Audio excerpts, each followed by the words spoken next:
और उसी वॉर के दौरान फिर एक बनी सदर उनके सदर थे, वो गद्दार निकले और मुल्क से भाग गए, ये एक बहुत बड़ा दचका था। फिर आपको याद होगा 1981 के अंदर पूरी पार्लियामेंट जो है वो उड़ा दी गई। तो ईरान बहुत सारी मुश्किलात से गुजरा, जहां सिर्फ माशी पाबंदियां नहीं थी, और भी पाबंदियां थी। तो डेफिनेटली जो जवाद शरीफ साहब, जो कि उनके एक्स फॉरेन मिनिस्टर हैं, उनका एक विजन है, एक्सपीरियंस है, तो वो समझ सकते हैं कि जो उनकी एयर इन्वेंट्री है, डॉक्टर साहब, वो तो पुरानी है ना, 1979 की। अब देखें, 40 साल के पुराने तैयारे और हेलीकॉप्टर लेके अब तक चला रही है, बड़ा मुश्किल होता है। मुझे याद है जनरल जहांगीर करामत जिस वक्त 90s में हमारे ऊपर सैंक्शन थे, तो हमारे जो एयरक्राफ्ट हैं, एक दो क्रैश हुए थे, तो जनरल जहांगीर करामत ने ये कंप्लेन की थी पेंटागन। नमस्कार दोस्तों, स्वागत आप सभी का हमारे YouTube चैनल डिजिटल रेजिमेंट्स में। जैसा कि आपको पता है दोस्तों, हम आपके लिए एक से एक लेटेस्ट न्यूज़ लेकर आते रहते हैं। वैसी ही एक लेटेस्ट न्यूज़ के साथ दोस्तों फिर हाजिर हुए हैं आपके सामने। लेकिन उससे पहले अगर अभी तक आपने हमारे चैनल को सब्सक्राइब नहीं किया तो दोस्तों प्लीज़ सब्सक्राइब कर लीजिए। यही न्यूज़ अगर आप हमारे फेसबुक चैनल पर देख रहे हैं, प्लीज़ दोस्तों फॉलो कर लीजिए। दोस्तों न्यूज़ आ रही है ईरान से, और ईरान का भी आपको पता है दोस्तों कि जैसे ईरान के राष्ट्रपति इब्राहिम रईसी, जो कि अभी एक रिसेंटली संडे को जो हेलीकॉप्टर हादसे के अंदर उनकी मृत्यु हो गई थी, और जैसे ही उनकी मृत्यु हुई तब से क्या देर लगा रहे हैं कि उनकी मौत का एक रहस्य हो गया है कि उस हेलीकॉप्टर के अंदर सिर्फ 6 पैसेंजर्स की जगह थी, उसमें 9 पैसेंजर्स कैसे आए।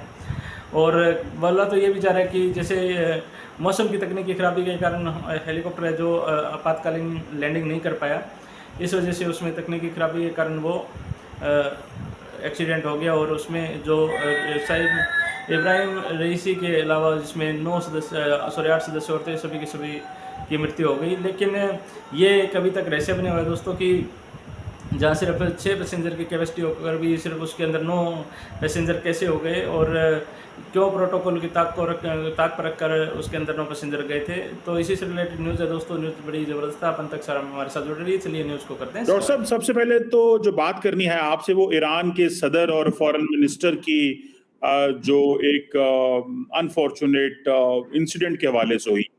मैं इसको लिंक करना चाहता हूं जवाद जरीफ साहब ने जो बात की। सबसे पहले उन्होंने कहा कि जो अमेरिका की सैंक्शंस हैं ईरान के ऊपर, उसकी वजह से ये जो जिसे आप कह लें कि वफात हुई है, ये हादसे हुए हैं। आप क्या देखते हैं? कल रात को मैं अमेरिकी डिप्लोमेट्स को देख रहा था और वो कह रहे थे कि जी हम तो बिल्कुल हम किसी चीज में नहीं, और हम ये जो हुआ है सही हुआ है, इन अ सेंस के जो पाबंदियां हमने लगाई हैं सही लगाई हैं। आप इस इंसिडेंट को कैसे देखते हैं, और पर्टिकुलरली जो जवाद जरीफ की स्टेटमेंट है उसको? डॉक्टर साहब, पहले तो हमें ये समझना होगा कि कोल्ड वॉर के शुरू में जब अमेरिका ने मिलिट्री अलायंसेस बनाने शुरू किए थे, प्रेसिडेंट आइजनहावर के जमाने में, आपको याद होगा, वो पॉलिसी थी पॉलिसी ऑफ मैसिव रिटेलिएशन, जिसके तहत फिर सीटो और सेंटो बनाया था, how to encircle the Soviet Union. बुनियादी तौर पे इंसर्कलमेंट और कंटेनमेंट की जो पॉलिसी थी, वो जॉर्ज एफ कैनन ने एक लेटर लिखा था, जो कि अमेरिकन एम्बेसडर थे सोवियत यूनियन के अंदर, और जिन्होंने बताया कि सोवियत का एग्रेसिव बिहेवियर क्यों है, और उन्होंने डोमेस्टिक पॉलिटिक्स और जो कम्युनिस्ट आइडियोलॉजी है उसको जिम्मेदार करार दिया था। और पॉलिसी सजेशंस के लिए में उन्होंने ये कहा था, एक तो पेशेंस रखें, दूसरा कंटेनमेंट की पॉलिसी अख्तियार करें लेकिन विद पेशेंस, और तीसरा उन्होंने कहा था with in Soviet union mindset को तब्दील करें उनकी लीडरशिप का। तो फिर हमने देखा गोर्बाचोव की शक्ल में हमें आया। उसके लिए अमेरिका ने सीटो और सेंटो बनाई ऑर्गेनाइजेशन, ईरान भी उनके अंदर शामिल था, बल्कि जो ट्विन पिलर स्ट्रेटेजी थी अमेरिका की, उसमें ईरान अमेरिका का पुलिस मैन था गल्फ के अंदर।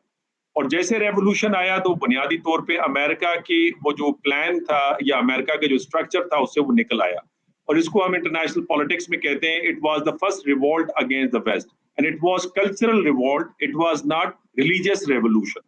आईआर के पर्सपेक्टिव से जब हम देखते हैं, तो जो भी आपके स्ट्रक्चर से निकल जाए तो फिर उसके लामोहाले आप देखते हैं कि उसको इनसर्कल किया जाता है, पाबंदियों में लगाया जाता है। एक रेवोल्यूशन नया नया आया, फिर हमने देखा कि ईरान के इराक वॉर छेड़ दी गई, और उसी वॉर के दौरान फिर एक बनी सदर उनके सदर थे, वो गद्दार निकले और मुल्क से भाग गए, ये एक बहुत बड़ा दचका था। फिर आपको याद होगा 1981 के अंदर पूरी पार्लियामेंट जो है वो उड़ा दी गई। तो ईरान बहुत सारी मुश्किलात से गुजरा, जहां सिर्फ माशी पाबंदियां नहीं थी, और भी पाबंदियां थी। तो डेफिनेटली जो जवाद शरीफ साहब, जो कि उनके एक्स फॉरेन मिनिस्टर हैं, उनका एक विजन है, एक्सपीरियंस है, तो वो समझ सकते हैं कि जो उनकी एयर इन्वेंट्री है, डॉक्टर साहब, वो तो पुरानी है ना, 1979 की। अब देखें, 40 साल के पुराने तैयारे और हेलीकॉप्टर लेके अब तक चला रही है, बड़ा मुश्किल होता है। मुझे याद है जनरल जहांगीर करामत जिस वक्त 90s में हमारे ऊपर सैंक्शन थे, तो हमारे जो एयरक्राफ्ट हैं 1-2 क्रैश हुए थे। तो जनरल जहांगीर करामत ने ये कंप्लेन की थी पेंटागन से और अमेरिकन हम मनसब से कि देखें हम तो आपके अलाय रहे हैं और आपकी टेक्नोलॉजी को इस्तेमाल कर रहे हैं, और जब हमारे पास स्पेयर पार्ट्स नहीं आ रहे तो उसका मसला ये होता है कि हमारे जहाज क्रैश कर रहे हैं या ग्राउंड हो रहे हैं। तो ये मसला जवाद शरीफ साहब का इस हद तक ठीक है, लेकिन फिर ईरान के पार्ट पे भी तो आता है ना कि जब आपने मुखासमत ली हुई है और आपका रेटरिक काफी बुलंद है और रीजन के अंदर अमेरिका को आप उसके इन्फ्लुएंस को कंटेन कर रहे हैं, उसके स्ट्रेटेजिक पार्टनर के साथ आपने फुल टाइम एक लिया हुआ है, कंपटीशन ली हुई है, उस सूरत में आपने अपना क्यों नहीं, जहां सेल्फ रिलायंस की पॉलिसी के तहत बहुत सारी चीजें बनाई, वहां पे आपने ये क्यों नहीं बनाई? या फिर आपके रशिया के साथ और चाइना के साथ आपके रिलेशनशिप हैं, आपने वहां से इन्वेंट्री क्यों नहीं ली? स्पेशली अपने जो हाई प्रोटोकॉल्स होते हैं जिसमें प्रेसिडेंट है, प्राइम मिनिस्टर, उनके वाइस प्रेसिडेंट हैं या फॉरेन मिनिस्टर हैं या आर्मी चीफ हैं, उसके लिए कम से कम सेफ एंड साउंड किस्म की आपकी व्हीकल्स तो आपके पास होनी चाहिए ना, वो क्यों नहीं हुई? गालिबन इस हवाले से कोई एक लेटर भी लीक हुआ है डॉक्टर साहब, जिसमें पिछले साल ये बताया गया कि ईरान के अंदर ये फैसला हुआ था कि हम रशियन से इस हवाले से कोई हेल्प लें, लेकिन 1 साल डिले क्यों हुआ? अब 40 साल पुराना हेलीकॉप्टर चलता है और फिर डॉक्टर साहब मुझे तो जो सिक्योरिटी ब्रीच है ईरान के अंदर, उसके अंदर भी आपको एक ट्रेंड नजर आता है। देखिए 2010 से लेकर 2020 तक 5 इंपॉर्टेंट साइंटिस्ट टारगेट होते हैं उनके, फिर उनके एक अहम कमांडर्स टारगेट होते हैं। कासिम सुलेमानी तो एक मशहूर नाम था, लेकिन आपको याद होगा पिछले साल जिंदुल्लाह ने अटैक किया है उनके मिलिट्री जो एक चल रही थी उनकी एक्सरसाइजेज या प्रोसेशन, उसके अंदर जिसमें वाइस चीफ भी उनके टारगेट हो गए थे। तो इस तरह के बहुत सारे आपको वाकयात नजर आते हैं, उनके बहुत सारे लीडर्स टारगेट हुए हैं। तो सिक्योरिटी एक ब्रीच अलबत्ता नजर आती है, तो मेरा ख्याल है ईरानियों को इस पे काम करना होगा। डॉक्टर साहब ये बताइएगा कि क्या इम्प्लीकेशंस हो सकते हैं ईरान के ऊपर? क्या कोई पॉलिसी में तब्दीलियां आ सकती हैं या क्या आप समझते हैं वही पॉलिसीज रहेंगी, बस जो है वो सदर और वजीर खारजा ही बदलेंगे? डॉक्टर साहब सदर और वजीर खारजा तो हर दफा बदलते रहते हैं, और मैंने जिस तरह पहले भी कोट किया, ईरान ने इससे ज्यादा सख्त तरीन मराइल तय किए। मुझे याद है कि अगस्त 1981 के अंदर मैंने जिस तरह आपको बताया, प्रेसिडेंट, प्राइम मिनिस्टर, पूरी पार्लियामेंट उड़ा दी गई थी बॉम्ब से, और फिर यकदम अगले दिन नई पार्लियामेंट आ गई थी। इसी तरह से अगस्त 1981 के अंदर एक और वाकया होता है, वो एक इनके चीफ जस्टिस थे आयतुल्लाह बहश्ती, वो विद 79 जजेस जो हैं वो उड़ा दिए गए थे बॉम्ब से। दोबारा एक नया स्ट्रक्चर फौरन आ गया था, तो और फिर हमने देखा कासिम सुलेमानी को जिस तरह टारगेट किया गया, तो उसके बाद आप देखते हैं जो मुजाहिमत है, जो प्रॉक्सीज हैं ईरान की, वो दिन ब दिन ताकतवर होती गई हैं, वो कमजोर नहीं हुई है, उसकी पॉलिसी में आपको तब्दीली नजर नहीं आती।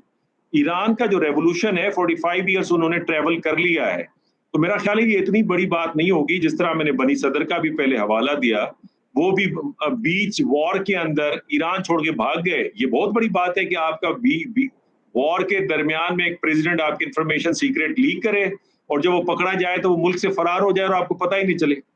तो ऐसे ऐसे झटके बर्दाश्त किए हैं, और मुझे याद पड़ता है कि जब आयतुल्ला खुमैनी की जब डेथ हुई तो लगता ये था कि इसके बाद गालिबन इस तरह की कोई टॉवरिंग पर्सनैलिटी नहीं होगी जो कि रेवोल्यूशन को हैंडल करेगी। और फिर हमने देखा कि आयतुल्ला खामनेई उस वक्त जवान थे, प्रेसिडेंट भी थे, उनका भी तजुर्बा था, उन्होंने सीट को संभाला और वो एक रेवोल्यूशन का जो तसलसल है वो साथ चलता रहा। प्रॉब्लम डॉक्टर साहब ये है हमारे मीडिया के अंदर, वेस्टर्न मीडिया, चूंकि हम वेस्टर्न मीडिया से ज्यादा लेते, तो उसमें ये हम ग्राउंड रियलिटीज को अंडरस्टैंड नहीं करते। और अभी भी चहमे गोइयां आप देखते हैं कि अंदर से खलफशार होगा, पावर टसल होगा, फिर जनाब ईरान की पॉलिसी तब्दील हो जाएगी, शायद अंदर टग ऑफ वॉर चल रही है, ये है वो है। डॉक्टर साहब ये नहीं है, ग्राउंड रियलिटी ये है कि ईरान के स्ट्रक्चर के अंदर एक पैटर्न आपको नजर आता है। दूसरी बात ये कहना कि जी मेजॉरिटी रेवोल्यूशनिस्ट के साथ नहीं है, मुझे बताएं दुनिया में जितने भी इनकलाब आए वो कब मेजॉरिटी लेकर आई है? हमेशा ऑर्गेनाइज माइनॉरिटी लेकर आई है, चाहे वो फ्रेंच रेवोल्यूशन थे, बोल्शेविक रशियन रेवोल्यूशन था या ईरानियन रेवोल्यूशन है। खुद अमेरिका के अंदर जो वॉर ऑन इंडिपेंडेंस है वो सबने तो मिलकर नहीं लड़ी थी, चंद लोगों ने मिलकर लड़ी थी और फिर उन्होंने आजादी हासिल की और फिर सब सारे उसके साथ शामिल हो गए। तो मेरा ख्याल है हम ग्राउंड रियलिटी को अंडरस्टैंड नहीं करते, उसे हमें समझना चाहिए। डॉक्टर साहब, ये कहा जा रहा है कि आयतुल्ला खामनाई जो हैं वो प्रेसिडेंट रईसी को सुप्रीम लीडर बनाना चाहते थे। ये भी एक बात थी। आपको क्या लगता है इसके बाद कई लोगों ने कहा कि अगर ये इतनी बड़ी डेवलपमेंट है कि वो इनको सुप्रीम लीडर बनाना चाहते थे और इनकी डेथ हो गई है, तो ये तो समझ लें कि एक गैप है, क्योंकि ये पता नहीं है कि नेक्स्ट सुप्रीम लीडर कौन होगा। इस पे आप क्या कमेंट करेंगे? ये बात डॉक्टर साहब, ये किसी हद तक ठीक है बात। चूंकि सुप्रीम लीडर एक टॉवरिंग पर्सनालिटी होनी चाहिए जो कि नजरिए से बहुत करीब तर हो, और डॉक्टर रईसी जो थे, जो कि आयतुल्ला की डिग्री भी उनके पास थी, उसका अगर उनका आप ट्रैक रिकॉर्ड देखें तो वो जवानी से लेकर अब तक नजरियाती बुनियादों पे बड़े क्लोज रहे। यानी जुडिशरी के अंदर भी उन्होंने सर्व किया, फिर खामनाई साहब के साथ भी उन्होंने बड़ा क्लोजली सर्व किया, फिर कहा जाता है कासिम सुलेमानी के भी बहुत करीब कर रहे हैं। तो देखा दोस्तों आपने कि जब से इब्राहिम रईसी की मृत्यु हुई है तब से अब तक ईरान के अंदर खैर अभी इलेक्शन भी होने वाले हैं और नई सरकार भी फिर उसी के बाद ही बनाई जाएगी। और जब से उनकी मृत्यु हुई तब से उसका एक रहस्य बनकर रह गया है कि और काफ़ी कुछ बातें ऐसी उसके अंदर मिली है जिसका अभी तक कोई पता नहीं चल पाया। हालांकि ये तो भविष्य में ही पता पाएगा कि वो उनकी मृत्यु अब नॉर्मल थी या किसी बड़ी एजेंसी का इसके पीछे हाथ था। तो आप लोगों को क्या लगता है दोस्तों कि हालांकि इजराइल ने ये पहले ही बोल दिया था कि उनका इस हादसे से कोई लेना देना नहीं है, उन्होंने अपनी स्टेटमेंट जारी कर दी थी। तो दोस्तों आपको क्या लगता है कि इसके अंदर किसी एजेंसी का हाथ है? तो हमें कमेंट करके ज़रूर बताइएगा और जल्दी हाजिर होते हैं दोस्तों एक नई न्यूज़ के साथ में। तब तक के लिए जय हिंद, जय भारत, वंदे मातरम।